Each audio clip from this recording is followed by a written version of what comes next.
it does actually line up really well to my experience of being in a fast car where the backs come out. You can set the pedal up and immediately get to a point where you have a feel from the pedal, a feedback from the pedal to know how much you're pushing the brake pedal.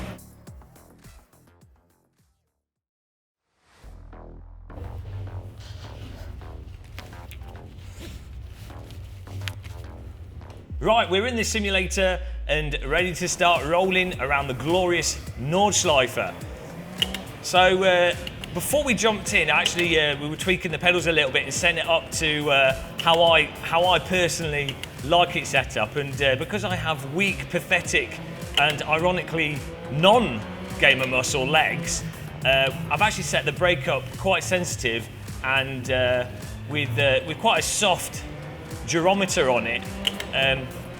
And the crucial thing is I've set it up so that the gyrometer's it's soft initially with the travel and then hits a hard point, but it hits the hard point at about 75–80% input, which means that, for example, let me just hit the brake here.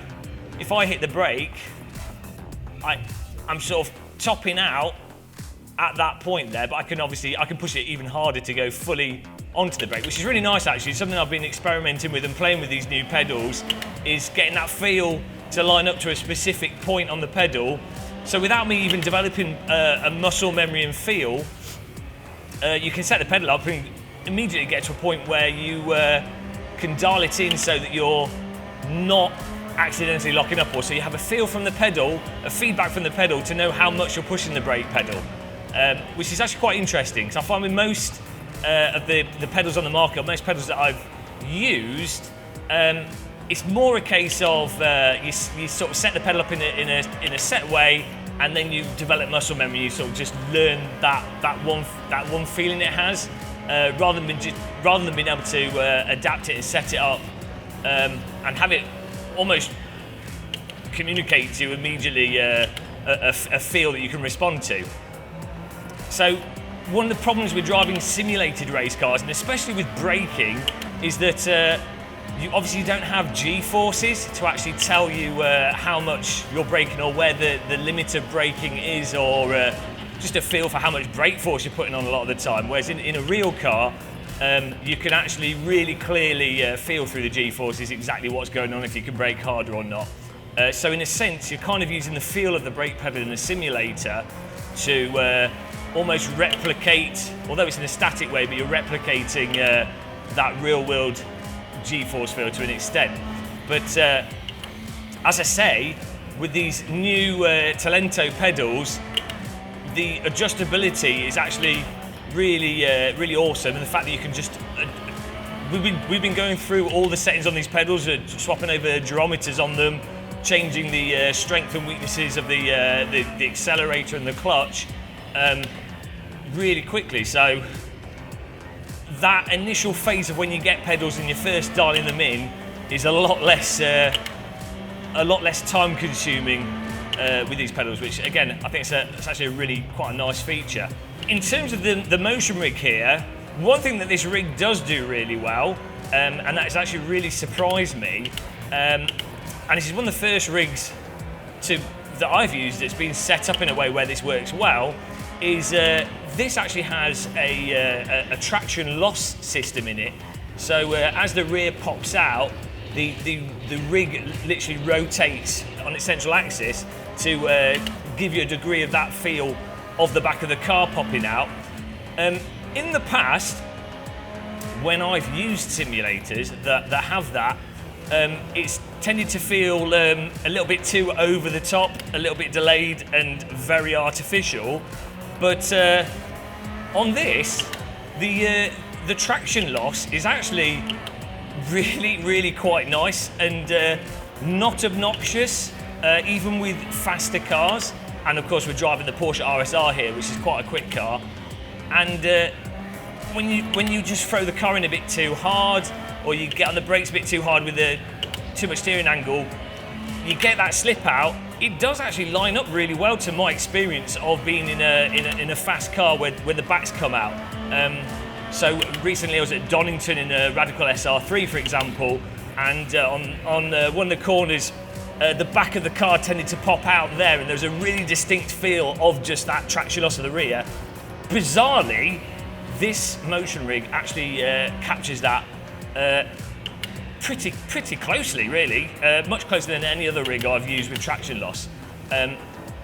A large part of that, I think, is that the guys at ImSim have done a really good job of actually dialing things in, as much as it is just the technology that they are using. The vast majority of people using this simulator will really appreciate that traction loss system. So it just really surprised me how well it works and how good it is on this specific motion rig. Now, of course, with the ImSim rigs, I think a big appeal of these rigs is the fact that it's in such a compact package. And that's a nice, that's kind of what people are paying. The quality of the motion, the traction loss, and the package you get from this, all neat and tidy, is really, really nicely done. We've got the motion rig itself, but then we've also got the triple screen. ImSim have their own monitor stand, as well as this platform. The monitor stand also acts as a PC holder, speaker holder, and it's designed nicely so that very quickly you can move the side monitors in or out, depending on that type of view that you want. That sort of quick adjustable monitor stand, really, really quite nice. A big thing with this ImSim simulator as well is just the ability that you can just push buttons on the steering wheel to adjust the wheel height, or adjust the pedals in and out quickly. Obviously the seat can be moved in and out for events and venues. You can see that ImSim have really thought about all those details and making it as seamless and as easy as possible for someone to get one of these simulators, set it up, and people can jump in and out without problem. We also have a seatbelt tensioner, which is it's a passive seatbelt system, but the seatbelts will tension because they're mounted to the bottom of the rig, separate to the actuators. So when the rig moves forwards, that will automatically tension the seatbelts, which gives you a nice sensation, a little sensation of sort of that braking feel through your seatbelts. Personally, I quite like the passive seatbelt systems. This rig also has 4 D-box actuators positioned, 2 at the front, one on the left of the pedal tray, 1 on the right of the pedal tray, and then 1 to the right of my bottom on the back of the seat, and 1 to the left of my bottom on the seat. So it's kind of replicating the position of each wheel. And what those butt kickers do, they are tactile transducers, is they take in-game telemetry, like the motion system, like the motion forces, but they take the in-game telemetry and then they vibrate, for example, however you want them to, but normally it'll be for like tyre slip. So if one wheel is slipping on the road surface, the tactile transducer can vibrate in differing amounts to convey which tyre is slipping and to what extent it's slipping. One thing they do really well is stuff like when you change gear, you can have the seat transducers do a really nice clunk for each gear shift, which is a really nice immersive effect. And another effect that I really like from the tactile transducers, even though it's a little bit gimmicky, doesn't help you drive, is when you're parked in the pit lane and the engine's just sort of whirring over, you can have the tactile transducers mirror that RPM feel, and it almost, or quite surprisingly similar to being sat in a real car, gives you that sort of, oh, there's an engine ticking over, and that anticipation of then going out on the track and driving. With this, you've got the combination of the tactile transducers with the motion rigs. I will say, the seat that we're driving on is surprisingly luxurious and comfortable. Normally, bucket seats are a bit harsh and not very accommodating, but ImSim have definitely gone for